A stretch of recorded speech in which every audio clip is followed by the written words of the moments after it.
Shalom, peace, assalamu alaikum, peace be unto you, Hotep, assalamu Allah, peace to the gods and the goddesses. Today we're going to cover some of the scriptures of the Bible. The premise is the reality of God is not universal yet. Jesus said, "You are gods," in the book of John, chapter 10, verse 34. A lot of people say, oh, it's a small g. There were no small g's in the Greek or the Aramaic or the Arabic or the Hebrew. That's some modern day tricknology that is designed to spook you up. But the reality of it is, Jesus understood the ancient reality of God, the oneness of the one God that created all of creation. That God is made manifest through man. Make sure y'all like and share to get this good information, because only the messenger's message will guide us through this age of mess.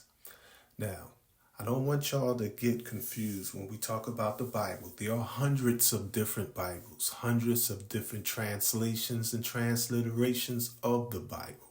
Okay? So what we're going to do today is just take you through some basic scriptures. Now, when you go to various churches and things of that nature there, I'm not here to throw stones at any of our preacher brothers or sisters out there in the struggle for freedom, justice, and equality.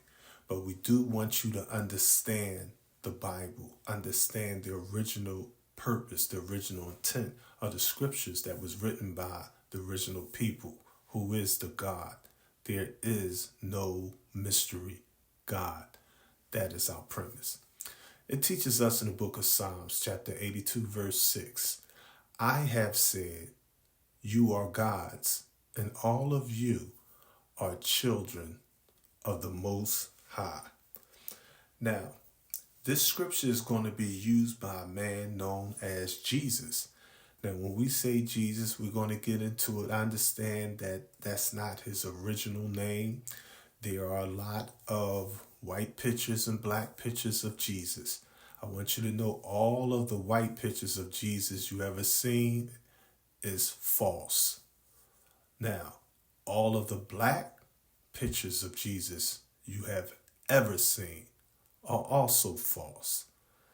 There are no authentic pictures of Abraham or Musa or Ibrahim or Moses or Jesus or Not or Loa or Nun or whatever name. Don't get spooky. All right, the Bible teaches us that Jesus said unto them, "Is it not written in your law, I said you are gods?" That's in John chapter 10, verse 34. Here he was referring or taking them back to that old book of Psalms. He's taking them back to the Torah, because Jesus never came to change the old teachings, but the old teachings changed Jesus. This is the purpose of the truth. It's to renew you. It's to give you more insight, more spiritual light than those in the past or previous times. It's nothing spooky with that. You know what I mean? So the Honorable Elijah Muhammad taught us the exact same thing. So there is a spiritual evolution that's taking place in the minds of the masses of people, and they ultimately will wake up to consciousness or the reality of God. Our universe is comprised of protons, neutrons, and electrons. The protons are the positive charges found in the nucleus or the core or center of the atom. We say they are 5% poor righteous teachers who do not believe in the teachings of the 10% or the electrons or that negative force. They are the rich slave makers of the poor.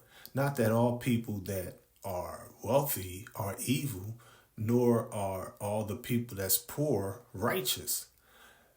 The Honorable Elijah Muhammad teaches us that the 5% are the poor righteous teachers, and the 85% are the masses or the mentally deads that worship that which they know not what. We're trying to wake them up into the reality of God, because in nature, protons can become electrons. Electrons can become protons. Protons can become neutrons. so it is in the spiritual realm.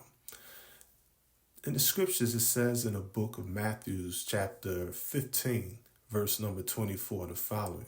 But he answered and said, I am not sent but to the lost sheep of the house of Israel. Originally, the message was only for the message to the black man in America. But the Honorable Elijah Muhammad, as time went on, he included the brown, the yellow, the red.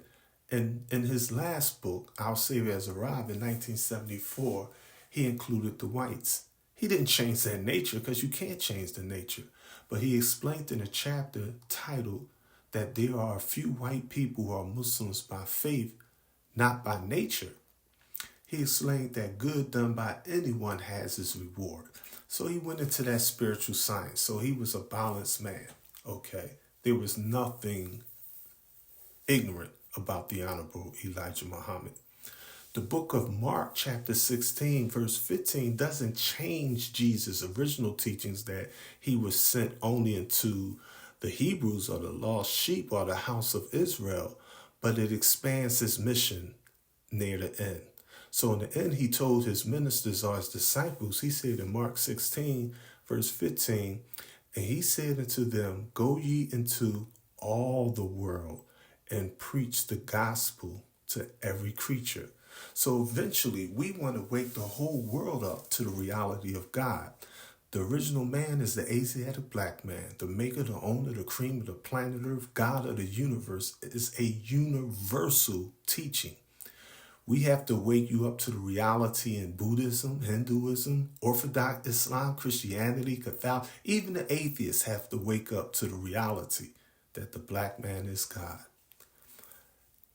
Now, this Antichrist, it teaches us in the Bible, in 2 John, it says that this is the deceiver and the Antichrist, okay? Because people look at the Antichrist as some magical superhero, supervillain, evil type of, it's like, no, it's human beings on planet. It's a whole bunch of Antichrist. Antichrist, anti-crusher, anti-anointed, anti-peace, truth, freedom, justice, and equality. Anybody teaching tricknology, anybody that don't want to recognize the reality of God in the flesh is an antichrist. They're anti-Christ.